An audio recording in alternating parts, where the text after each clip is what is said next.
Pacers win again. They're rolling still, and this one felt a lot different. Tony East here, covering the team for Forbes and Locked On Pacers, and boy, oh boy, was Pacers-Hawks a weird one. Unfamiliar territory for the Pacers. A clutch game. They're not used to that. In fact, that was their first clutch time game this calendar year. Their last one was December 31st, 2024 against the Bucks. This one against the Hawks. Certainly close late. Hawks winning, I believe, with 5 minutes to go, but the Pacers pull it out. Their clutch play was impressive. We will talk about that. But every game they had last month was a double-digit final result. This one was tight, and the Pacers got it done. And yet the story is actually not about that for the Pacers to me. You can hear my full reaction on Locked On Pacers, which is already up. Sorry to be getting this video so late. Luka Doncic got traded for Anthony Davis, and it took up so much of my time to just dive into that and see what was going on.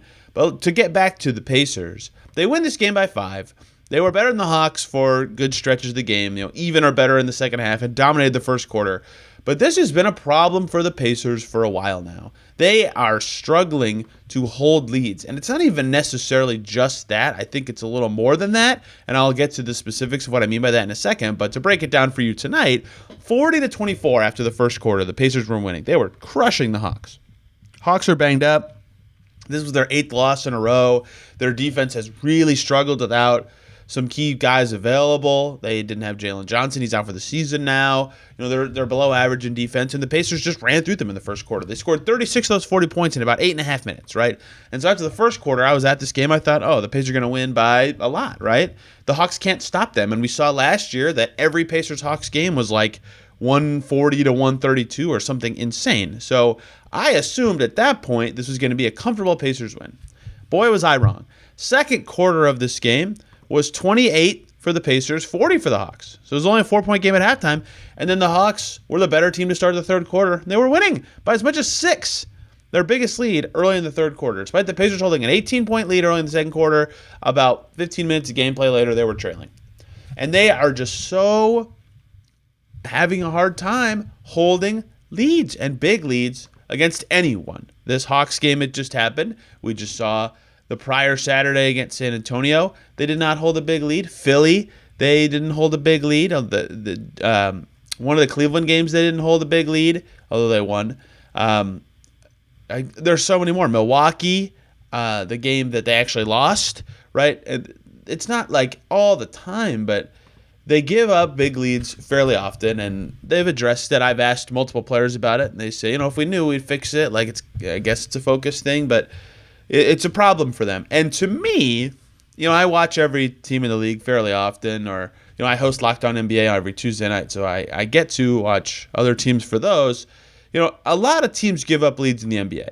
And I'll explain why the Pacers is worse in a second, but lots of teams give up leads. The way the league is now, with how prevalent three-point shooting is and how offenses continue to get smarter and adapt, there are just so many ways for teams to just go on offensive flurries and make games close, right? No doubt. But the Pacers, to me, and their issue with giving up leads is how fast it happens, right? They were up 18 against the Hawks very early in the second quarter, and it was a one-possession game later in that period. And that 18-point lead dwindled quick, right? It was 16 with 9:25 to go. Then it was 12 with 8:22 to go. Then it got within 10 in a snap.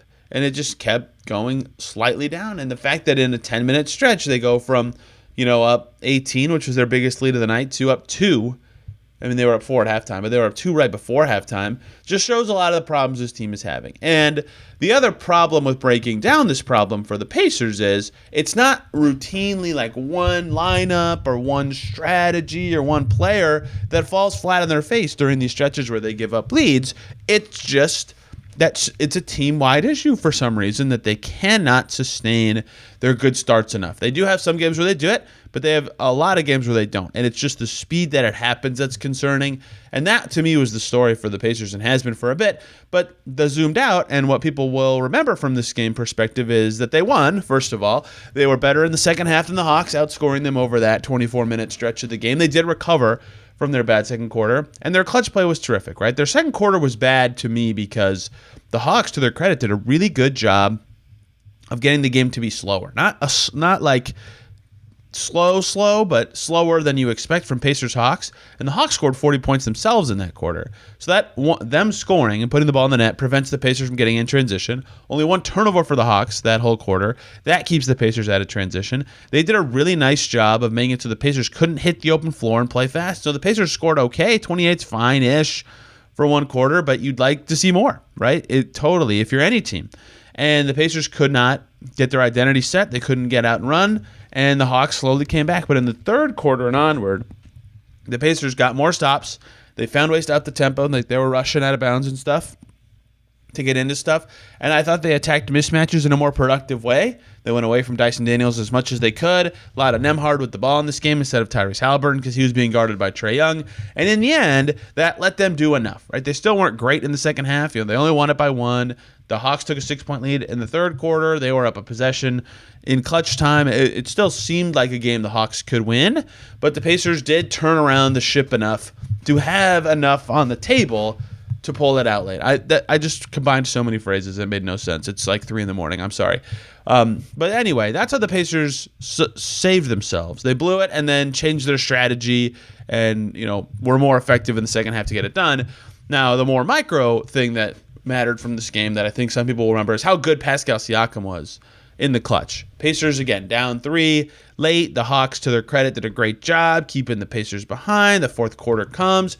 Dyson Daniels playing a great game. Trae Young's playing well.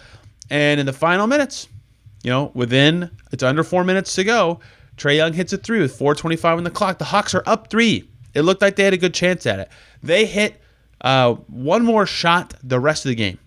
Two more shots the rest of the game. And one was Trae Young 3 on a botched defensive coverage and botched rebound. Only one possession on their first shot of a half-court trip the Hawks made the rest of the way, which was an Onyeka Okongwu dunk when the Pacers were happy to give up 2. I say all this to say the final minutes were dominant Pacers. They went from down 3 to up 4, so +7 in the final 4:25, like I just said.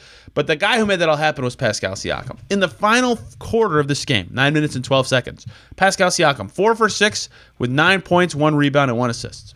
He was crucial when it mattered. 9 points is almost half of his 20-point total for the game, right? He was kind of quiet until that point and then really came alive when it mattered. They needed all of that. He was great on the glass with 9. He had 5 assists in this game. Really good Siakam game punctuated by good clutch play. Every Pacers starter shot it at least okay, and the bench was good. They needed the bench to be good. In this game, the Hawks are banged up. Their starters are okay. Their bench stinks. The Pacers bench, that is, was quite good in this game. Aaron Nesmith hit a big 3 late, played good defense. Ben Shepherd hit shots. Obi Toppin bounced back in a major way from a bad night, going 8 for 11 for 18 points and 9 boards. McConnell put the right emphasis on passing. Thomas Bryant gives the Pacers something every night. So Andrew Nembhard's defense on Trae Young and general performance with 19 and 5. The bench playing well. Siakam in the clutch. That's how the Pacers beat the Hawks despite giving up another lead. They have to figure that out. We'll have much more on Locked On Pacers and Forbes. Thanks for watching. See ya after the next one.